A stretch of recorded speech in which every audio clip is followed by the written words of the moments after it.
All right.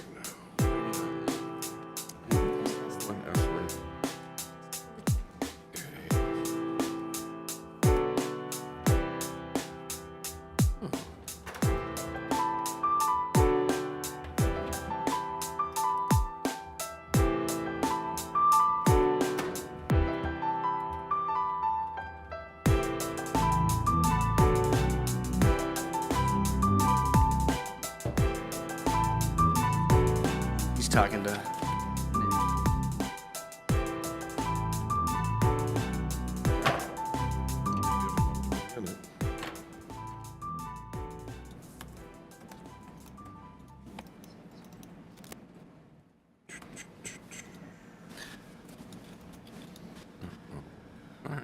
Wanted to be at 7 o'clock.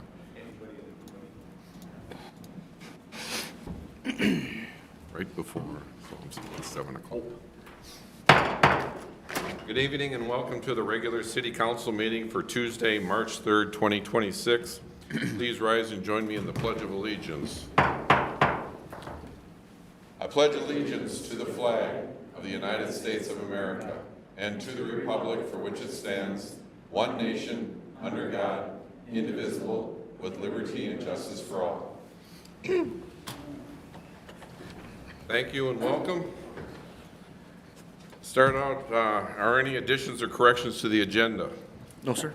Seeing none, I'll move the agenda. Is there a second? Second. All in favor signify by saying aye. Aye. Opposed? We have an agenda. First item up are presentations, proclamations, and acknowledgements. The first is our proclamation of support for the monarch butterfly habitat. Mr. Schultz. Thank you, Mr. Mayor and council members. This is a proclamation that is brought forward by the National Wildlife Federation. They have a mayor's monarch pledge throughout the United States, and they are asking for cities and municipalities and other communities, both tribal and local governments, to commit to creating habitat for the monarch butterfly and other pollinators. And they are asking that we educate our residents on some of the issues that is happening in our communities with the depletion of the habitat that these butterflies and other insects and pollinators are facing. And so we've been part of this program now for a few years, and every year we've been able to add more pollinator type, plant materials in our park system, with some of the work that our Public Works Department has done, a lot of milkweed plantings and things like that. We've also recently added about 65 acres of land to our park system, much of that over in Amber Fields, which is habitat for pollinators. And so we're happy to be able to continue to support the efforts of our community. One of the things that we also talk about is how residents can make a difference both at their home and in their community. So we do have some folks who help out with adopting parks, things like that. We explain to them how they can help in some of our park areas. I know every year we talk with our maintenance staff about little things that they can do to help the maintaining and keeping the land, primed for the pollinators. And so with that, Mayor, I will turn it over to you with the proclamation. All right. Well, first, we'll go ahead and start the proclamation, followed by the motion to adopt. Whereas the monarch butterfly is an iconic North American species whose multi-generational migration and metamorphosis from caterpillar to butterfly has captured the imagination of millions of Americans. And whereas we are concerned about the decline of the monarch butterfly population, both the western and eastern monarch populations have experienced significant declines. Less than 1% of the western monarch population remains, while the eastern population has fallen by as much as 90%. And whereas cities, towns, counties, and communities have a critical role to play to help save the monarch butterfly. Municipalities can provide habitat at public parks, median strips, community gardens, schools, and municipal buildings like recreation centers and libraries. And Whereas we recognize the importance of creating monarch and pollinator habitat at parks, gardens, and other green spaces that every member of our community can equally enjoy. Our work to help save the monarch butterfly intentionally engages all parts of our communities, ensuring that historically marginalized communities are not left out of the work on the many benefits this work will create. And Now, therefore, I, Jeffrey D. Weisensell, Mayor of Rosemount, Minnesota, we hereby commit to help restore habitat for the monarch and encourage our residents to do the same, so that these magnificent butterflies will once again flourish across the continent. Dated this third day of March 2026, signed Mayor Jeffrey D. Weisensell. With that, I'll move the motion to adopt a resolution supporting the restoration of monarch butterfly habitat, and for myself to submit the online Mayor's Monarch Pledge. Is there a second? second. I have a motion by myself, second by Klimpel. Roll, please. Essler. Aye. Limpel. Aye. Weisensell. Aye. Tyson. Aye. Rutsky. Aye. And that completes 5-0. Item 3A, the Monarch Pledge. Thank you. We'll move on to item 4, response to public comment. This evening, I don't believe we have a specific response, as that was handled at the last meeting directly regarding some water issues. We'll move forward to item 5, public comment. Anyone wishing to come before council at the times may do so. Please state your name and address and limit your comments or questions to 3 minutes. The podium is now open.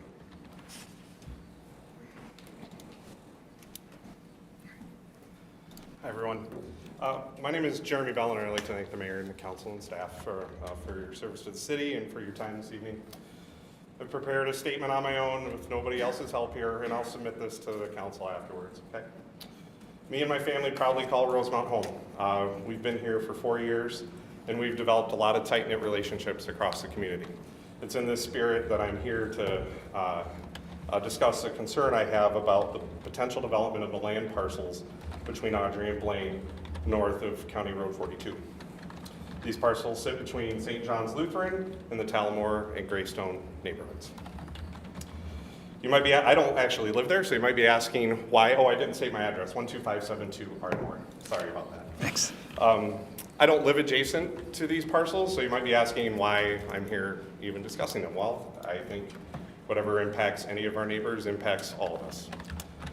I understand there's not a current application or design in front of the council, but given the parcels were purchased by Gymnast LLC, a company owned by Meta, also known as Facebook, throughout 2025, and city staff put a recommendation to approve a $100,000 escrow agreement with Gymnast related to these parcels on the consent agenda during the December 2025 to December 16, 2025 city council meeting, and the first impact analysis by the funded escrow account and completed by Short, Elliott, and Hendrickson, referred to as SEH through the rest of my statement, examined the potential impact of a second data center with an initial focus on assessing water system capacity. The intention for these parcels is clear: the development of a second data center across from the one already under construction on the south side of County Road 42. The study itself, the speed at which all of this is moving, and the attempt to use the consent agenda to move the escrow agreement through council approval for me raises an important question. Why the rush? Why the rush to determine final design or construction decisions and any necessary improvements or mitigations to execute a study with projected future system conditions and simulated scenarios? Why the rush when we can wait, pause, and use actual data after the under construction facility is operational? I'll come back to that question. Given I'm only limited to 3 minutes, there's a big paragraph about data centers and what we know about them. It's well reported, their impacts across communities, across the country. I'm not going to read that part, but again, I'll submit this to the council. Thank you. I'm not just a critic. I'm not here to, shoot slings and arrows and throw stones at those serving in the arena. I'm not anti-development or conspiracy theorist, and I'm not feeding the trolls on our community and neighborhood social media pages. I think past and current city staff and leadership have served our growing city well, and the list of accomplishments is long. The work done here has contributed to creating and sustaining a community we wanted to join and see thrive. Within the constraints of applicable laws of strategic planning, collaboration, and daily work to drive responsible development and diversification of a tax base for the benefit of the majority is not easy, and I commend all of you for it. I want to wrap up by coming back to my earlier question. Why the rush? Why the rush to use projected conditions and simulated scenarios? Why even consider greenlighting another data center with simulated data when we have the opportunity to understand exactly the impacts of the one under construction once it is fully operational? This includes the function of our water system, if it uses the amounts and types of resources as designed and intended, the impacts to residential utility rates, and environmental factors, light and noise specifically, that impact the quality of life on the east side and other areas of the city. We have the opportunity to ensure that promises made are promises kept. Let us seize that opportunity. Similar to SEH's assertion in their study proposal, I'm encouraging the council to take a proactive, all-encompassing, actual data-driven approach to understand the impact of this potential project on our residents, especially the ones where there's potential development right next to some neighborhoods. There's too much at risk if we get this wrong. To that end, I would propose, regardless of SEH's initial findings using future conditions and simulated data, return the balance of the escrow account and do not contract for any additional impact studies. Exercise the no obligation clause in the escrow agreement and notify Gymnast that the city, for the time being, will not entertain rezoning or approving these parcels for data center development. As the city of Eagan did February 17, 2026, adopt a moratorium on any future data center developments until such time a broad impact analysis paid for by the city using actual data once the under construction data center is operational, at least for 1 year, can be completed. This analysis can use actual impact data related to our infrastructure, water and energy resources, utility rates, and levels of noise and light pollution in this area of the city. Again, thanks for your service to our city. I'll send this to the council. I appreciate your time. Thank you. If you would, thank you. If you can hand it directly to the clerk, and we'll have that. Thank you very much. Appreciate it. Anyone else wishing to come before council? Well, Jeremy took a lot of what I was going to say. Thank you very much. My name is Melvin Evans. Address is 14349 Alder Way in Rosemount. So I am right across from behind Lifetime on Connemara where the Meta, so he hit pretty much every point I wanted to make. So I second what he said. I did not prepare myself as well as that speech. Some other things, in addition to the water initiative, and Meta complaint, we had a question for, is it possible to have, from Connemara and on Connemara between Akron and Aspen, or Aspen and Acer, primary Aspen and Acer, digital radar detectors put up? So that's on Akron, so right by Lifetime, and then new development in Emerald, where you guys just approved another couple apartment complexes to be built. Are you guys familiar with the street I'm talking about? Mm-hmm. Okay. Mm-hmm. That's my backyard. My land runs right back to there. And, every night, every other night, it's almost like you just hear a car, vroom, take off. There's no speed limits there now. It just, every once in a while, we have police officers that are back there. And, we'll watch there. It's like a game, see how many they can catch when they're actually back there. We've seen them pull over like 4 or 5 in like an hour. So I'm not sure if a speed limit will help, but it's just hoping with additional apartments going up, that does help. So if we can do 1 or 2 is a primary, right? But if we can do 1, I think between Aspen and Acer is the biggest, right? As soon as they get past that Lifetime, if they're turning off of the new road that was road access behind Lifetime to go on to Connemara, they hit that and just zoom, take off. The other thing was regarding the Monarchs. My wife's big in the Monarchs, wanted to know, we have a holding pond behind us. And I know there's a lot of zoning when it comes to holding ponds and maintenance and stuff. But we would like to, if possible, I'm not sure if there's an area that we can plant monarchs or milkweeds and other natural plants for pollination, we'd be happy to do so with using our own money. Just whether or not, we don't want it to get torn down though, where you guys come through and blows it down. So that is it. Thank you. Yeah. I think those, all those items will be referred to staff, and we'll respond at the next meeting related to those. Thank you. Or they may reach out directly. I'm looking at staff, but between now and then. Thank you. Anyone else?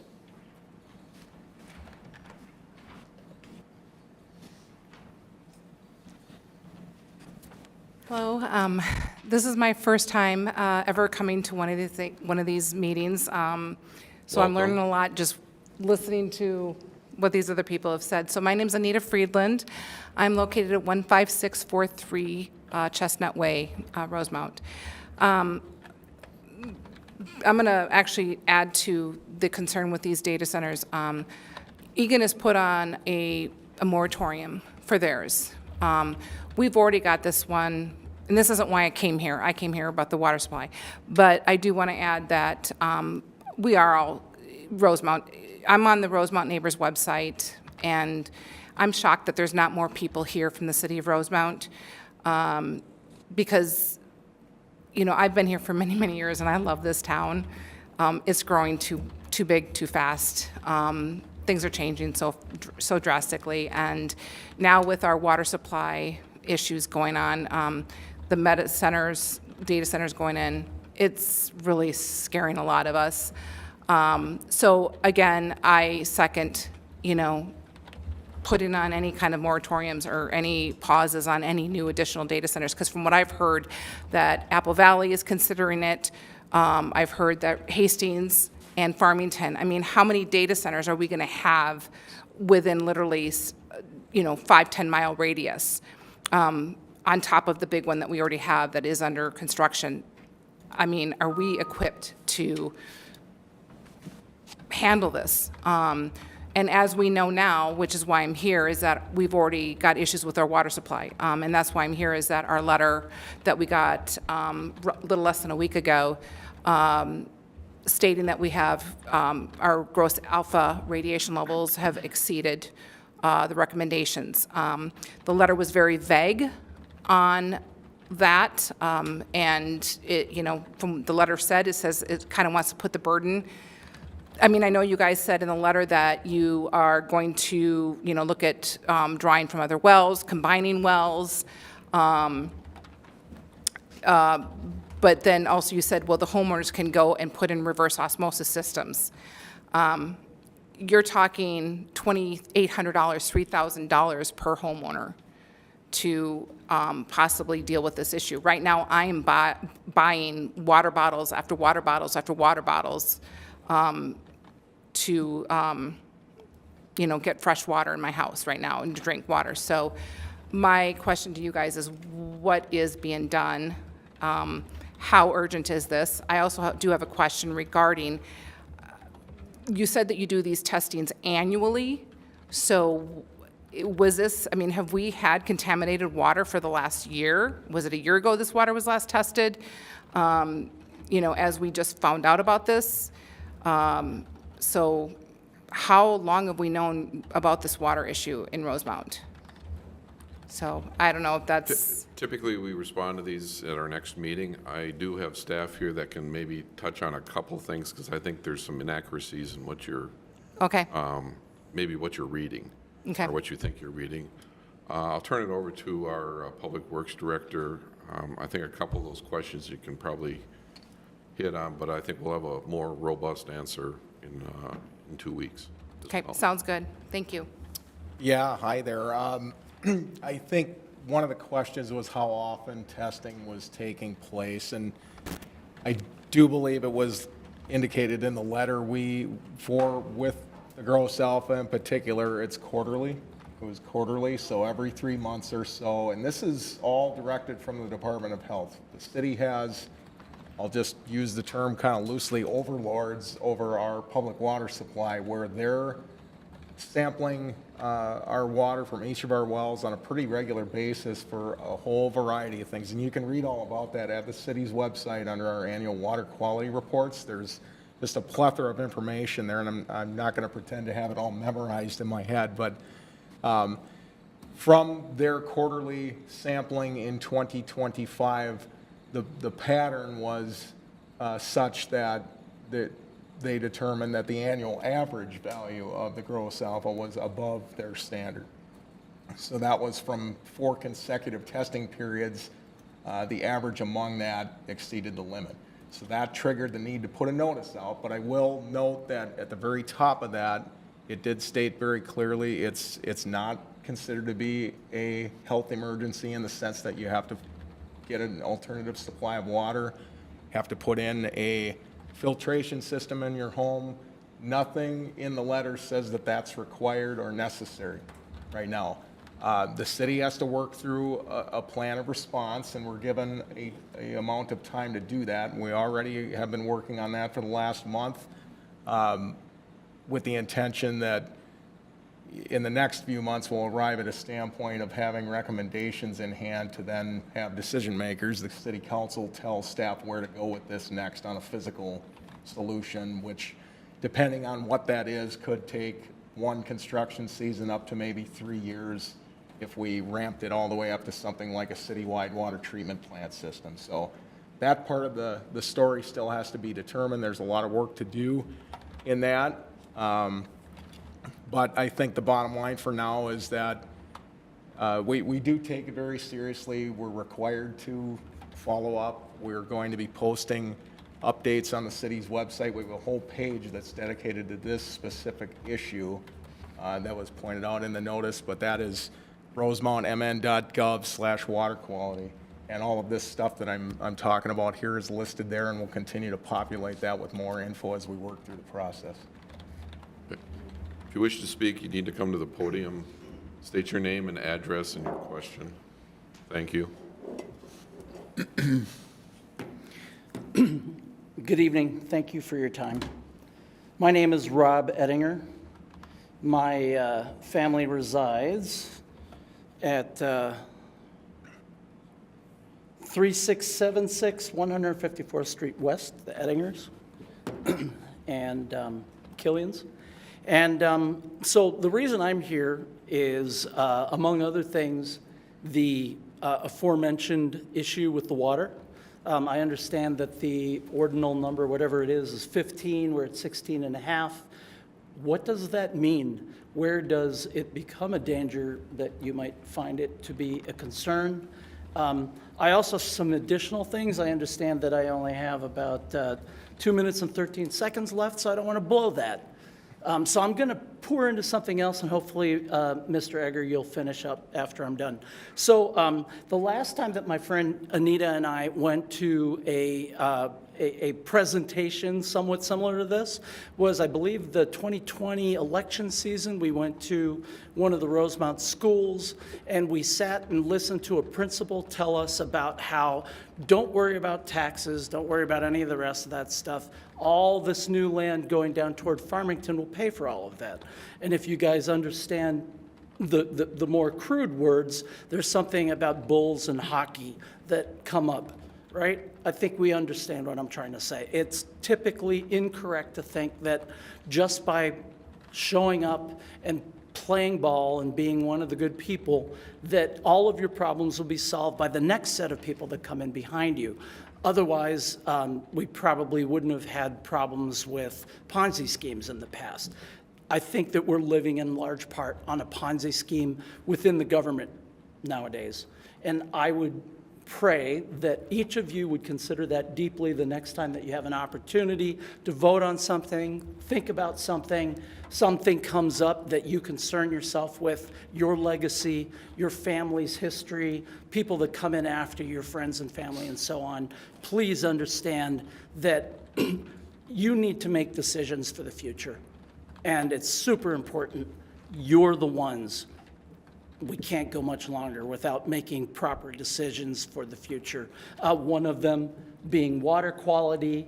I hear on 42nd, living down near Apple Valley, the people racing down the road, it's a constant thing.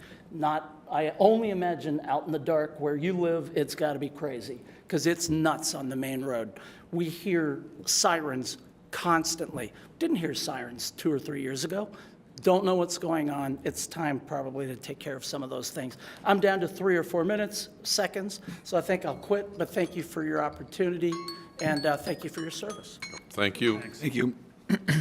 Anyone else wishing to speak, come before council? Seeing no one, we will close public comment. I appreciate those that have come forward, and again, we'll follow up here either prior to with some staff follow-up or at our next council meeting. Mayor, could I add one Yes. idea too? Just for folks that come and you know, the challenge of a city council meeting like this not often featuring a back and forth, just really encourage folks to give city staff a call. You know, we're working, you know, full-time jobs here and ready to take phone calls and set up, you know, times where we can be prepared with answers, you can be prepared with questions, have a good back and forth. So to folks that came or folks that are listening, call the Public Works Department, call the Administration Department. We'll set up a time to talk on the phone and have a bit more of a proactive back and forth versus sometimes this kind of lobbying of comments. And so it's a bit more productive to do it that way. So just want to remind folks that door is open, our phone lines are open, and happy to talk. Yeah, and just as a follow-up, appreciate the letter, so those things that are written and handed in. Clerk receives those and they're distributed. If you have anything that you want to specifically follow up again, please do so. You can send an email to city council members. Our city administrator receives those emails as well. No problem with that either. So, but thank you for showing up tonight. Moving on to the consent agenda, we have items A through F this evening. Anyone wishing to pull any for further comment or discussion? None. None. Seeing none, would anyone like to, let's see what we have this evening. We have bill listings, minutes of our February 17th regular meeting, a donation acceptance from Dakota Electric, $500 for our safety camp program, the ball field use agreement with ISD number 917, approving a shared road maintenance agreement on Fisher Avenue with the Nininger Township, and approval of a 60-day medical leave of absence for a firefighter, personal reasons. With that, anyone wish to move the consent agenda? So moved. Second. I have a motion by Klimpel, second by Kresge. Roll, please. Klimpel. Aye. Weisenthal. Aye. Tyson. Aye. Prusky. Aye. Essler. Aye. And that completes items 6A through F, 5-0, approved. This evening, we have no public hearings, no unfinished business, and we'll move to item 9, new business, the adoption of the city council goals and strategic direction. With that, I'll turn it over to Mr. Mark. Thank you, Mayor, members of the council. One of our favorite nights here as well, and kind of our most, you know, necessary actions that the city council does each year is to meet every year to talk about our strategic plan and the 2026-2027 goals and initiatives that you worked with the leadership team to craft here. So just by way of a recap, the council met back in January in a half-day session, reviewed the accomplishments and successes of 2025 to kind of ground themselves in where the city has been and where the city could be going. And then all of this, I should say, to start, is really driven by the City Council's 5-year strategic plan, which casts a vision for the years of 2024 to 2029. So in these interim years, when we're inside that 5-year strategic plan, what we look to do is just kind of confirm the 4 main focus areas that are on the next page that I'll show here in a moment. And then staff and the leadership team takes a moment to talk through their specific plans and initiatives for that calendar year and a half, 2 years of 26-27 that we believe could help us drive towards those 4 main buckets and then ultimately get council confirmation, council redirection, council addition as we have that conversation. So once again, this year we had a great conversation. And as I mentioned here, this is really a key tool driving how we communicate with the public, how we inform the public on the work that we're doing, the work that we expect to see coming down the pipe in the city of Rosemount to really drive towards these 4 main buckets that you've established as the city's vision. The first being to grow and enhance Rosemount. This is everything growth, everything development. So housing, retail, service amenities, recreational amenities, enhancing the experience of people living in Rosemount and considering moving to Rosemount. The second bucket to continue growth kind of in a city like Rosemount, growth in the positive and maybe the sometimes negative sense drives so much of what we do. And so the rest of these buckets you'll kind of see being driven by a lot of that and responding to a lot of that. And so as we grow, how do we create community connections inside that second bucket there? This talks a little bit about our connectivity via parks and trails, our connectivity via our long cherished, community traditions and events that we do. And then so much of that feeds into that third bucket also, that we want to continue to preserve our hometown feel. Folks that have lived in Rosemount for a long time or just moved here often tell us how Rosemount feels different. Rosemount has a very distinct feel, and it's that hometown feel. And as we grow, how do we preserve that? How do we ensure that folks on the eastern side that are maybe newer folks that are in new developments, in new housing areas, feel the Rosemount that maybe the most historic person on the west side of town has come to know and appreciate? And so inside of the kind of the lens of growth, how do we preserve Rosemount's hometown feel? And then to get this done, you need a staff that's performing at a high level. And so that fourth bucket drives the staff performance, the expectation that we have on the team here as a culture of high performance, and how does your system that you as employers of city staff support a culture of high performance? So I'm not going to go through every bucket here and read the page off to you. This is a truncated version of what the city council spent 6 or 7 hours looking at with the team on January 30th. But in administration, so this is HR, finance, IT, and things of that nature, administration, city clerk, elections. We talked about a number of really critical things, driving our employee engagement, leadership, mentoring of our staff. We do things every year that we talk about, like our audit and our budget and CIP planning. How do we use technology to modernize our tools and our systems as we grow and expand? You'll see on this page, this is an election year. We're rolling out new election equipment in partnership with the county. So that's a big thing in 26, 27, 26 here that we're really excited about and look to roll out. So just a glimpse of what admin services is looking at, and really, really excited to get confirmation and support from the city council on. Fire department has a lot of change, as you guys know, and a lot of really awesome development. And so we spent a lot of time talking about fire. We're in the midst of wrapping up our fire department analysis, and I think the community will see a presentation from our consultant here in April on what the results of the fire department analysis looks like. That has driven to some of the changes that folks have seen of duty crews and hiring these two full-time staff that you see on the page. So we're now proud to say that we're a fire department of 3, about to be 3 full-time employees, supported by a duty crew, and then supported by our paid on-call firefighters. So really, really exciting stuff to see expand there. And then to support all of this, and one of the critical things of duty crews and overnight staffing is a necessary remodel of Fire Station 2. And so we talked about that at a pretty good link with the city council, and we'll continue to look at that. Not a major amount of work, basically adding a wing of folks to have day rooms and sleeping quarters as they work overnight shifts. So not a tear down, not anything of that nature, but a small addition to Fire Station 2 to support kind of our new model. Community development. So much work happening in community development here. Continue to work on the 2050 comprehensive plan. That's going to be a big task that we kick off here in 26 and 27, which establishes what the city could look like in 2050.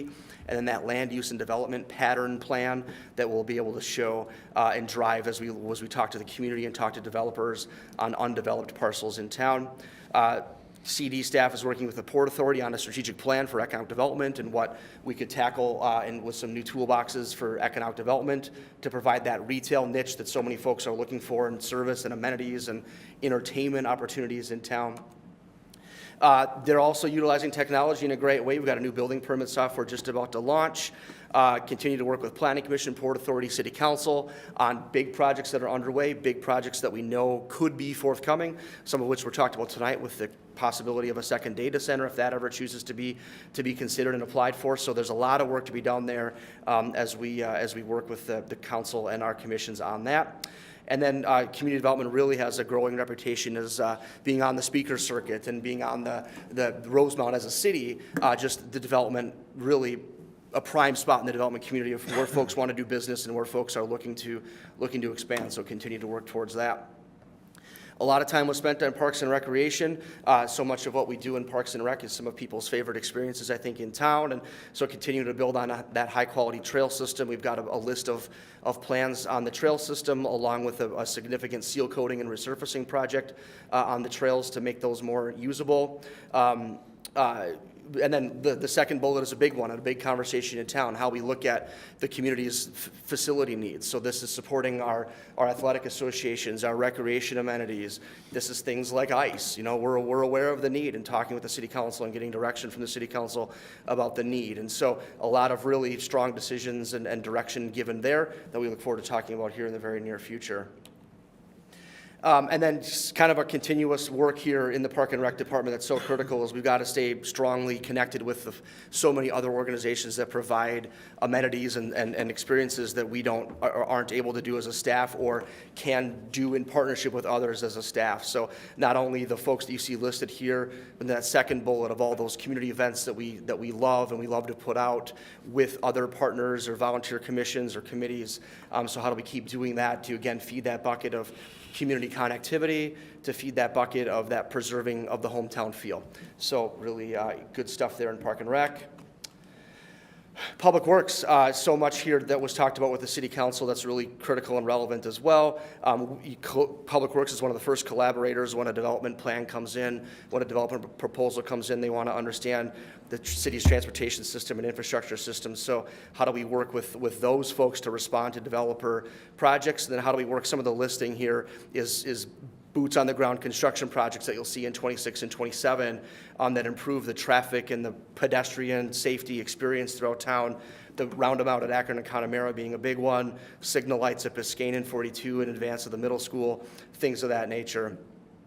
I think you heard a public comment, a conversation about speed and folks seeing cars traveling at high rates of speed. So working to continue to develop our internal process to respond to those kind of complaints and those kind of comments with our internal traffic safety committee. And then also how we plan for how the growth in town affects the driver and pedestrian experience on a place like Highway 3 or Highway 3 in Bon Air, things of that nature. So really important work to be done there as the city works to achieve a strategic plan.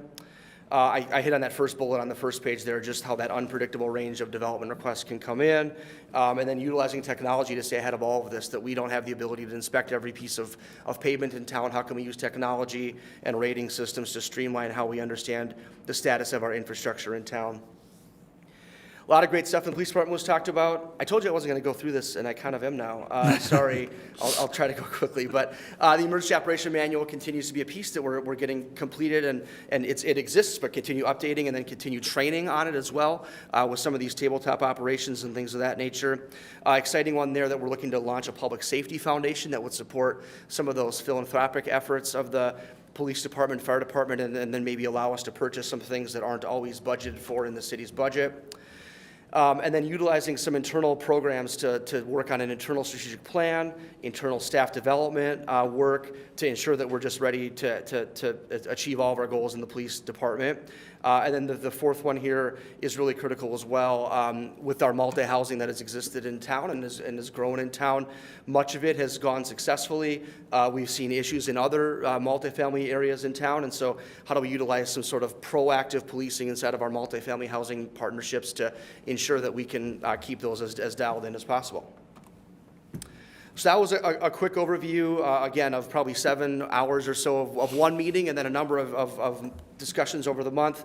For a follow-up here after you guys talk about this tonight and consider moving forward, we'll plan to do a recap to the City Council at a quarterly in our work session moment, and then can share anything out with the community as is more directly applicable to that. But appreciate the time spent with staff to do this. It really helps drive our daily work and ensure that we're in alignment with you all. And we've got another exciting couple of years ahead. So We'll open up the floor to council. Anyone wishing to say anything? Go ahead, council member. I was just going to say that, you know, a lot of the things that were even talked about during the public comment, we all take very seriously. And I think this is one of those opportunities to really see kind of what the vision is of everybody up here and staff, because they work diligently. The staff is always here and always available for those kind of communications. But this meeting was really good, and I really think that it's a great overview, even though you went through it kind of fast. I mean, it was 6 hours of really kind of going through all these decisions that come in front of us, and we take it very seriously, and I know our staff does, and they do a fantastic job of giving us recommendations one way or the other. So I just want to say thanks, Logan, and thanks for all the work that you guys put into this. Other council members? Any other comments? No other comments. All right, thank you, Mr. Martin. Thank you. With that, is there a recommended motion? Yeah, I'll make a motion to adopt the city council's goals and strategic directions as presented. Second.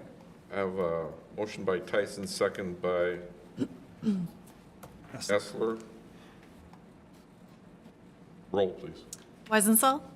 Aye. Tyson. Aye. Prusky. Aye. Essler. Aye. Whipple. Aye. And the goals are adopted 5-0. Completes item number 9A. We'll move on to 10, announcements, city staff updates. Mayor and Council, I don't think I had a whole lot else to that, just looking around at my colleagues if anybody had anything they wanted to chime in on, but otherwise we might be okay for tonight, so can throw it back to you. All right. Yeah, thank you. And with that, we'll move on to the upcoming community calendar for council.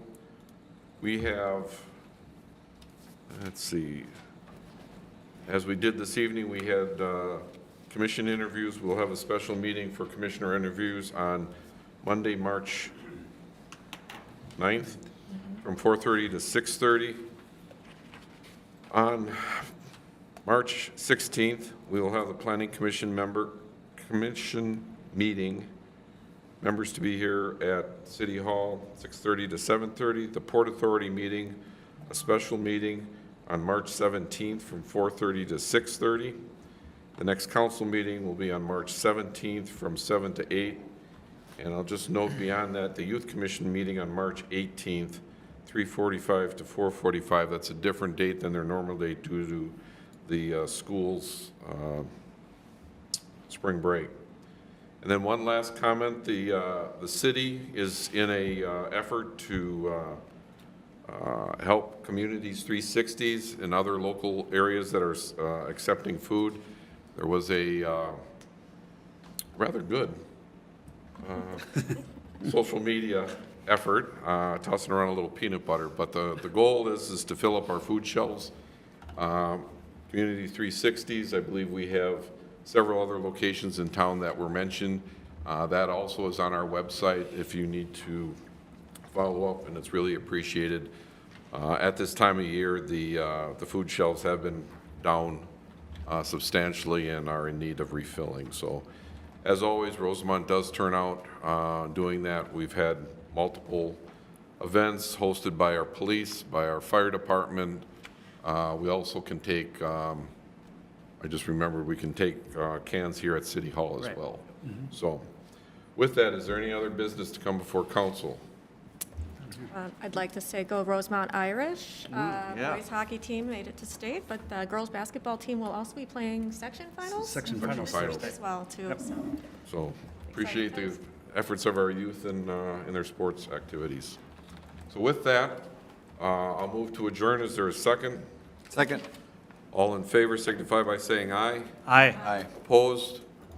We are adjourned. We will be reconvening for a, what's the right word for it? A closed session for the performance evaluation of our administrator. We will report out at our next meeting of what occurred. Thank you. There we go.